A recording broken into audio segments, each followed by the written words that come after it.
The Biden administration hopes to make getting a COVID-19 booster as routine as going in for the yearly flu shot.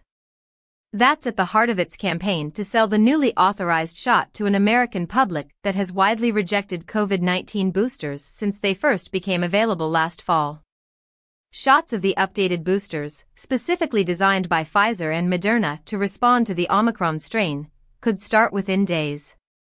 The U.S. government has purchased 170 million doses and is emphasizing that everyone will have free access to the booster. White House COVID-19 coordinator Dr. Ashish Jha said this latest round of shots will offer protection during the busy cold and flu season, with the hope of transitioning people to get the vaccine yearly. Typically, at least half of U.S. adults get a flu shot. We expect them to provide more durable protection over time, Jha said. The goal very much is to get to a point where people get their COVID shot on a regular basis, the way they do their flu shot.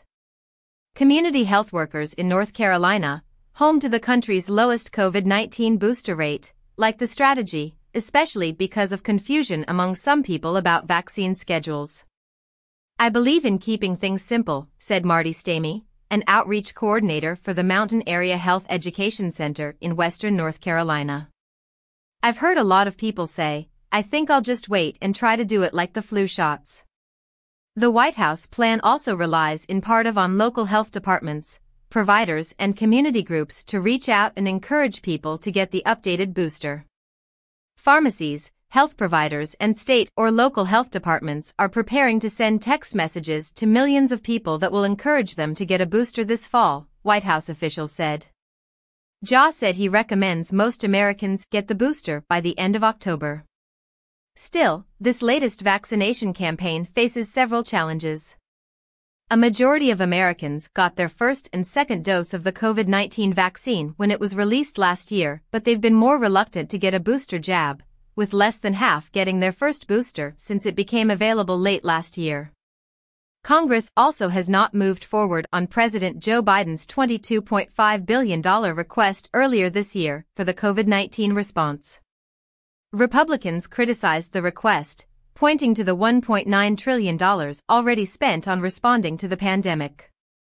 Running short on funds, the government announced it would stop shipping COVID-19 tests to people's homes after Friday. And COVID-19 funding is drying up for many of the community groups that received millions of federal tax dollars to hire workers who spent months reaching deep into neighborhoods with door knocks, mobile vaccine clinics and posters encouraging people to inoculate against COVID-19. White House officials say those local leaders deserve a lot of credit for stamping out misinformation about the COVID-19 vaccine and convincing many around the country that the shot will protect them. "Those are the really critical messengers," Jha said. That on-the-ground work has been crucial to getting people vaccinated in the rural, Spanish and Haitian-speaking communities that the Migrant Clinicians Network has reached throughout Texas, California, and Maryland with its $8.5 million federal grant. "Simply having the vaccines available is one thing, but getting the shots in the arms is another," said Amy Liebman, a chief program officer for the nonprofit group. Some of those local health organizations, too, are now stretched as they work to get low vaccination rates among children under 12 up. Only a third of 5 to 11-year-olds received both doses of the COVID-19 vaccine since becoming eligible late last year. Meanwhile, just 7% of children under 5 have gotten a first dose since it was made available this summer. Dr. Niharika Khanna at the University of Maryland School of Medicine has just started making progress on convincing new mothers that the vaccine is safe and effective for their babies.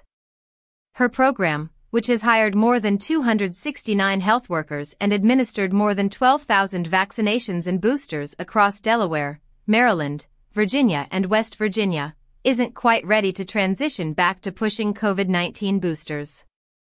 "All of these people, all of these relationships we've carefully cultivated are at risk for falling apart," Khanna said. "Today, if you were to say to me switch to booster, I'd say no. I need another 2 to 3 weeks to really get these people going."